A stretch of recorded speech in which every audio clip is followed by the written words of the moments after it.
नमस्कार. मी कुमार कुलकर्णी, प्रभाग क्रमांक 37 मधील नगरसेविका मोहिनीताई देवकर या आपल्याशी संवाद साधू इच्छितात. नमस्कार. मी सौ मोहिनी राजेंद्र देवकर, माजी नगरसेविका, प्रभाग क्रमांक 37, पुणे महानगरपालिका. 2012 ते 17 पुणे महानगरपालिकेत त्यावेळेस प्रभाग क्रमांक 74 होता. त्या 74 प्रभाग क्रमांकाचं अतिशय चांगल्या प्रकारे प्रतिनिधित्व केलं. त्यावेळेस सर्वच आमच्या प्रभागातील नागरिकांनी भरघोस मताने आम्हाला विजयी केलं होतं. आणि त्यावेळेस प्रतिनिधित्व करताना अतिशय चांगल्या प्रकारची कामं ह्या प्रभागात आम्ही केलेली आहेत. तसेच त्यानंतर सुद्धा जो काही निधी मिळत होता त्या निधीतनं सुद्धा आम्ही ह्या अख्ख्या मला नाही वाटत महानगरपालिकेत कोणी पुणे शहरात संपूर्ण का सोलर दिव्याचं कोणी हे केलं असेल, पण ह्या प्रभागात पहिल्यांदा सोलर दिवे मी माझ्या निधीतून बसवले होते. तसेच विरंगुळा केंद्र केले. नंतर तुम्हाला सांगते 5 बसस्टॉप केला, PMPLचा बसस्टॉप केला, त्याचं चेंजिंग रूम केलं, 5 केंद्र केलं. त्यानंतर 2-3 वर्षातच इथे हा प्रभाग असा होता की इथे कुठचीही जागा नव्हती, परंतु एक आरक्षित जागा होती. त्या जागेवर आम्ही शरदचंद्र भवन म्हणून बहुउद्देशीय बिल्डिंग बांधली आणि तिथं आजसुद्धा अतिशय म्हणजे चांगल्या लोकांना खूप काही त्याचा फायदा झाला. तिथं आता बहुउद्देशीय म्हटल्यानंतर ज्येष्ठ नागरिक संघाचे कार्यक्रम होतात, इतर प्रशिक्षण होतात. तसेच तिथं आज दवाखाना आहे, आज PDCC बँक तिथे आहे, असे अनेक प्रकारचे पोलीस स्टेशन आहे. ह्या बहुउद्देशीय म्हणजे बऱ्याच लोकांना त्याचा फायदा झाला. आणि ती इमारतसुद्धा मध्यवर्ती आहे आणि अतिशय चांगल्या प्रकारची इमारत आमच्या काळात ती झालेली होती. त्यानंतर तसेच मी वृक्ष संवर्धनाचं सुद्धा मी स्वतः त्या कमिटीवर होते, त्यामुळे त्या वृक्ष संवर्धनाचं सुद्धा अतिशय चांगल्या प्रकारचं काम मी ह्या प्रभागात केलेलं आहे. कोरोनाच्या काळात सुद्धा तुम्हाला सांगते, कोरोना म्हणजे हे खरोखरच 2-2.5 वर्ष सगळ्यांनाच म्हणजे अख्खा सगळा आपला भारत देश हादरला होता. पण त्या काळात सुद्धा आम्ही जीवाची पर्वा न करता, मी आणि माझे मिस्टर असतील, आम्ही दोघांनी अतिशय चांगल्या प्रकारचं काम केलं. आमचे सगळे सहकारी असतील, त्यावेळेस आम्ही सगळी लोक घरात होती, कोणाला बाहेर पडता येत नव्हतं. एक विरंगुळा म्हणून मुलांची आम्ही ऑनलाईन चित्रकला स्पर्धा घेतली. त्या चित्रकला स्पर्धेला सुद्धा भरभरून प्रतिसाद मिळाला. त्यानंतर मुलांना सुद्धा आम्ही त्याचे सर्टिफिकेट्स दिले, वेगवेगळे त्यांना बक्षीस दिले. एक त्यांच्या कामाची पावती, एक त्यांनी केलेलं जे त्यांचं कला त्यांनी ज्या काही सादर केल्या त्यांचं आम्ही कौतुक केलं. दुसरी गोष्ट म्हणजे त्यावेळेस आर्सेनिक गोळ्या असतील, मास्क असतील, परत आपले ह्याचे स्टँड असतील, ते स्टँडसुद्धा आम्ही प्रभागात खूप ठिकाणी वाटले. आणि जे काही पोलीस कर्मचारी असतील, अग्निशामक दल असेल, डॉक्टर्स असतील, इतर सेवाभावी संस्था असतील, त्या संस्थांना सुद्धा आम्ही वेगळ्या प्रकारचं त्यावेळेस किट दिलेलं आहे. ज्यांनी आमचं म्हणजे ज्यांनी कोरोना काळात अतिशय चांगल्या प्रकारची कामं केली, ज्यांनी सेवा दिल्या, त्या सगळ्यांना सुद्धा एक आर्थिक मदत म्हणून आम्ही आमच्या जे काय आमचं हे असेल त्या आर्थिक मदतीचा हात त्यांना दिलेला आहे. आम्ही अशा प्रकारची त्यावेळेस खूप काही कामं केलेली आहेत आम्ही दोघांनी सुद्धा. माझे मिस्टर गेले 40 वर्ष ॲम्युनिशन फॅक्टरीमध्ये सर्व्हिसला होते आणि तिथं BMSचं त्यांनी फार मोठं काम केलेलं आहे. आणि संघ यांचा चांगल्या प्रकारे आमच्यावर प्रभाव आहे, त्यांचं चांगल्या प्रकारचं सहकार्य आम्हाला आहे. अशी कामं करत असताना वेगवेगळ्या प्रकारच्या आपल्या प्रभागात सुद्धा वेगवेगळ्या प्रकारच्या आम्हाला भरपूर काही अडचणी आल्या, पण त्या अडचणीसुद्धा आम्ही अतिशय चांगल्या प्रकारे सोडवलेल्या आहेत. खूप काही कामं करत असताना एवढंच वाटलं का एक समाधान झालं का समाजाप्रती आपण काहीतरी देणं आहे. आणि आज काहीतरी रूपाने आपण आज महानगरपालिकेत आपल्याला प्रतिनिधित्व करायची जी संधी मिळाली या सर्वांनी लोकांमुळे मिळालेली आहे. त्यामुळे जनतेचा विचार करता भरपूर काही कामं केलेली आहे. जनतेकरता, महिलांकरता वेगवेगळे प्रशिक्षण घेतले. इथं मी योगाचे क्लास घेत होते. इतर तुम्हाला सांगते वेगळे ज्वेलरी असेल, वेगळे खाद्यपदार्थ असतील, महिलांसाठी आरोग्य शिबिर असेल, त्यांच्या आरोग्यविषयक जे काही अडचणी होत्या त्या अडचणी सोडवण्याचं सुद्धा अतिशय चांगल्या प्रकारचं काम आम्ही त्यावेळेस केलेलं होतं. पूर्वी तांबे दवाखाना होता, आधी तांबे दवाखाना तिथे सुद्धा तो सुद्धा मला वाटते 2012 का 13ला तो तांबे दवाखान्याचं आम्ही ओपनिंग केलं. ते छोट्या ह्याच्यात होतं, पण तिथं सुद्धा नागरिकांनी भरपूर चांगल्या प्रकारे आम्हाला प्रतिसाद दिला. खरं सांगायचं म्हणजे तिथे खडके डॉक्टर असतील, भोसले मॅडम असतील आणि त्यांची जी टीम असेल, खूप चांगली टीम मिळाली. आणि मेन म्हणजे इथं कुठेही दवाखाना नव्हता महानगरपालिकेचा.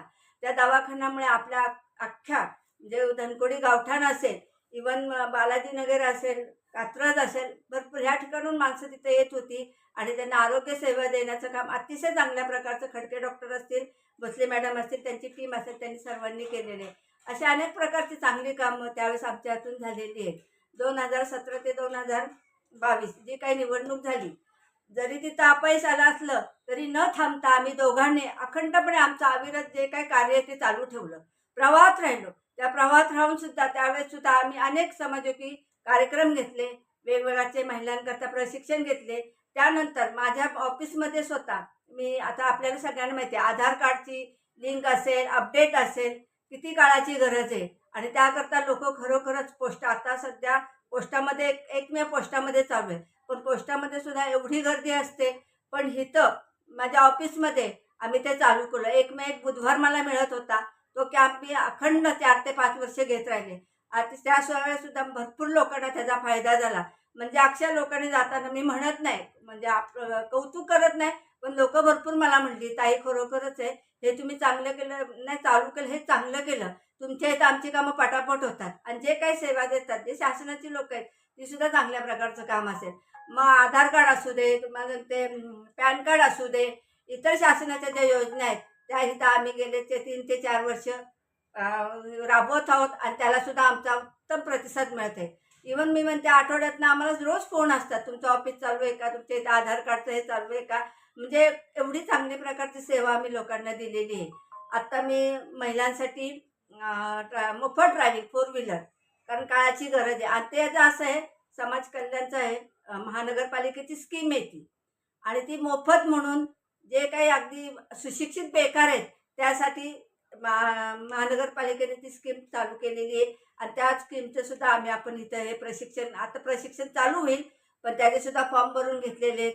ते सुद्धा मग तिथं महिलांचा सुद्धा उत्स्फूर्त प्रतिसाद आहे, मुलांचा सुद्धा उत्स्फूर्त प्रतिसाद आहे.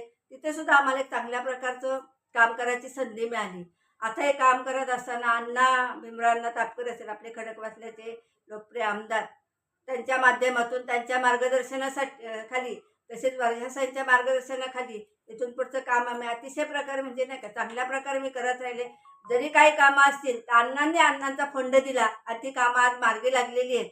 त्यामुळे नागरिकसुद्धा समाधान आहेत. आता 4 वर्ष झाली निवडणुका नाही आहेत, त्यामुळे निधी हा नाहीच आहे.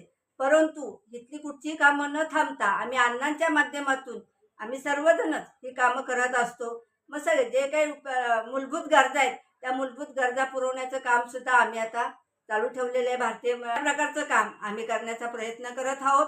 आणि आता आपल्याला माहिती आहे आमच्या इथं समस्या आहेत त्या वाहतुकीचा फार मोठा प्रश्न आहे. त्रिमूर्ती चौक म्हटल्यानंतर रोज पेपरला बातम्या आहेत आणि तो काय हे करू नये. पण माझी अशी इच्छा आहे का यापुढे आता ही जी मी 2026ची निवडणूक लढणार आहे, पण त्या लढण्यानंतर मी पहिलं वाहतुकीचा प्रश्न सोडवणार आहे. कारण हा भयंकर असा वाहतुकीचा प्रश्न आहे. त्रिमूर्ती चौकात दोन्ही चारीकडून जे काही वाहनं येतात ते त्याचा मध्ये त्रिमूर्ती चौक आणि इथे एवढं ट्रॅफिक होतं का खरोखर लोक त्रस्त झालेली आहेत. लोक अक्षरशः शिवाय द्यायला लागले आहेत, एवढ्या प्रकारचं तिथं हे झालेलं आहे. तर तो वाहतुकीचा फार मोठा प्रश्न आहे. त्रिमूर्ती चौकात असेल, इव्हन शहरात असेल पूर्ण, पण संपूर्ण ह्याच्यात वाहतुकीचा फार प्रश्न आहे. वाहनं वाढलेली आहेत, काळानुसार सगळं बदलत चाललेलं आहे.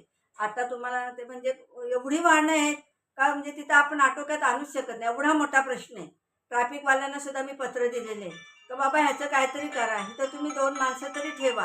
कारण 2 जर तिथं गार्ड असते ना तर तिथं तो प्रॉब्लेम सॉल्व्ह होतो. परंतु ट्रॅफिकवाल्यांनी सुद्धा अजून ते करणार आहे, ते मला त्यांनी शब्द दिला आहे, आम्ही तिथं निश्चितपणे प्रयत्न करू. आता दुसरी गोष्ट म्हणजे भाजी मंडईचा प्रश्न. पूर्वी भाजी मंडई होती, ती भाजी मंडई उठवलेली आहे. इथं कुठेही भाजी मंडई नाही आहे. त्यामुळे भाजी मंडईचा फार मोठा प्रश्न आहे. एक भाजी मंडई ह्या आपल्या भागात झाली पाहिजे. कारण पूर्वी चाललं होतं शरदचंद्र भवनला भाजी मंडईचाच प्रस्ताव तिथं होता, परंतु ती होऊ शकली नाही. काही कारणं असतील, ते आता मी जास्त काही बोलू शकत नाही. परंतु भाजी मंडई करणं हे माझं म्हणजे स्वप्नच आहे. तर निश्चितपणे ते माझं पूर्ण मी करणारच. दुसरी गोष्ट म्हणजे हा रोड आहे, जे सीमा आहे आपली हद्द आहे 37 आणि 38ची, त्या रोडचा फार मोठा प्रश्न आहे.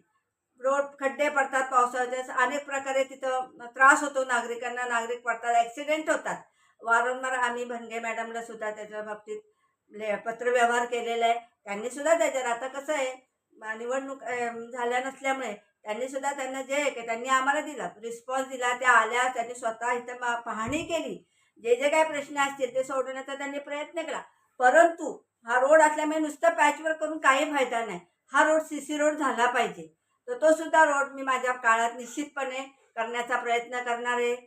अजून जे काय असतील आपल्या पुणे शहराच्या दृष्टिकोनातून ज्या काही समस्या असतील त्या समस्या सोडवण्याचा निश्चितपणे प्रयत्न करेन. आणि खरोखरच म्हणजे आज काही असो माझ्या ज्या समस्या होत्या त्या मांडण्याची मला जी काही तुम्ही एक संधी दिली त्याबद्दल खरोखरच धन्यवाद मानते. आणि अशी काय इथून पुढेही राजकारण न करता समाजकारण हेच डोळ्यासमोर ठेवून मी हे इथून पुढे कार्य करत राहीन. कारण नेहमी 80% समाजकारण, 20% राजकारण हे तर आपण नेहमीच म्हणत असतो. पण खरोखर आपण समाजाप्रती देणं आहे. आपण समाजासाठी काहीतरी करायला पाहिजे. आणि ती संधी आपण ईश्वर कृपेने आपल्याला मिळालेली आहे. निश्चित त्या संधीचं सोनं करण्याचा प्रयत्न करेन. एवढंच या निमित्ताने बोलते आणि माझे 2 शब्द थांबवते. धन्यवाद. जय हिंद, जय महाराष्ट्र.